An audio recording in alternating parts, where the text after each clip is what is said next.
বৈচিত্র্যময় নানা প্রজাতির প্রাণীর বাস আমাদের এই পৃথিবীতে।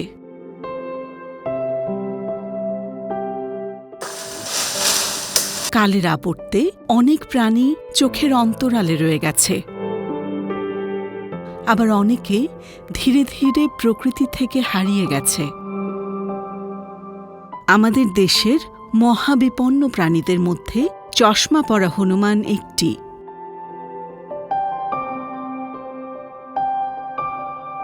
চশমা পরা হনুমানের ইংরেজি নাম ফেরিজ লিফ মাঙ্কি, বৈজ্ঞানিক নাম ট্র্যাকিপিথেকাস ফেইরি। এদেরকে কালো হনুমানও বলা হয়ে থাকে।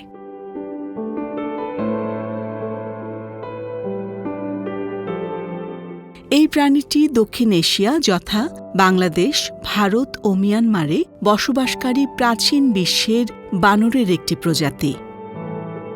দুই চোখের চারপাশে গোলাকার বৃত্তের মতো সাদা রং থাকে বলে এদেরকে চশমা পরা হনুমান বলে।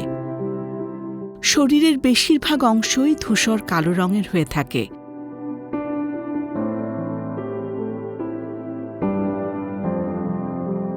পেট আর বুক সাদা, হাত আর পা কালো রঙের হয়।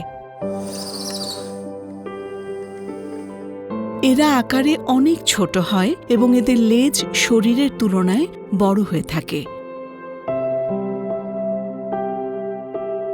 এদের মাথা ও শরীরের দৈর্ঘ্য 53 সেন্টিমিটার এবং লেজের দৈর্ঘ্য 76 সেন্টিমিটার।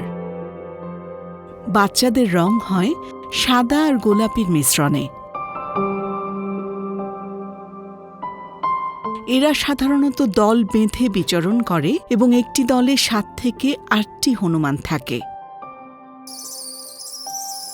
পুরুষ হনুমানটি দলের নেতৃত্ব দিয়ে থাকে। অন্য হনুমানের চেয়ে এরা লাজুক স্বভাবের হয়ে থাকে।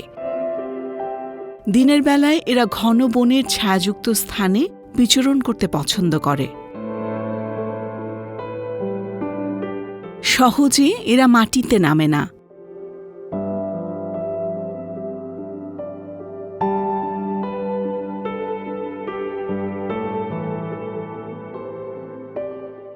চশমা পরা হনুমান গাছের কচি পাতা, ফুল, ফল, বীজ, কীটপতঙ্গ খেয়ে জীবন ধারণ করে থাকে।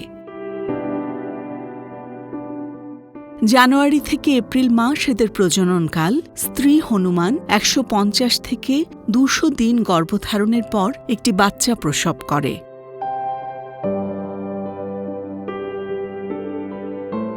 বাচ্চারা 4 থেকে 5 মাস বয়স থেকেই শক্ত খাবার খাওয়া শুরু করে।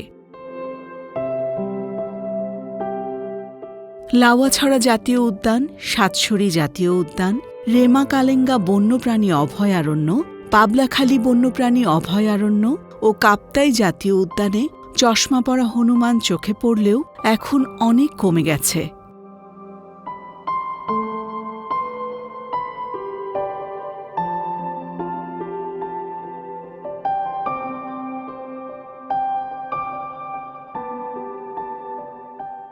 একদিকে নির্বিচারে গাছ কাটা আর জুম চাষের কারণে বনাঞ্চল প্রায় ধ্বংস হয়ে গেছে। বন না থাকায় অন্যান্য বন্যপ্রাণীর মতো বিরল প্রজাতির চশমা পরা হনুমানের অস্তিত্ব আজ বিপন্ন। আবাসস্থল ধ্বংস আর বৃক্ষ নিধনের কারণে ধীরে ধীরে বিলুপ্তির পথে যাচ্ছে অনিন্দ্য সুন্দর এই প্রাণীটি। আমাদের সচেতনতাই পারে মহাবিপন্ন এই প্রাণীটিকে প্রকৃতিতে ফিরিয়ে আনতে।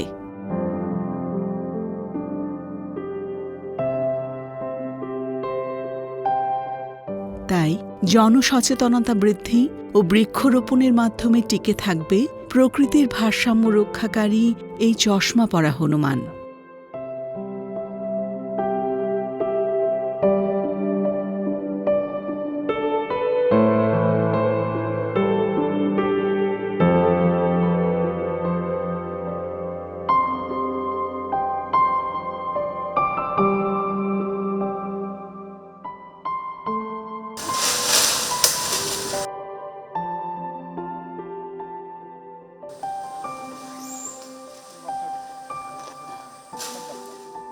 প্রিয় দর্শক, আমাদের ভিডিওটি যদি আপনাদের ভালো লেগে থাকে তাহলে আমাদের চ্যানেলটি সাবস্ক্রাইব করুন এবং লাইক, কমেন্ট, শেয়ার করে প্রকৃতি কথার সাথেই থাকুন।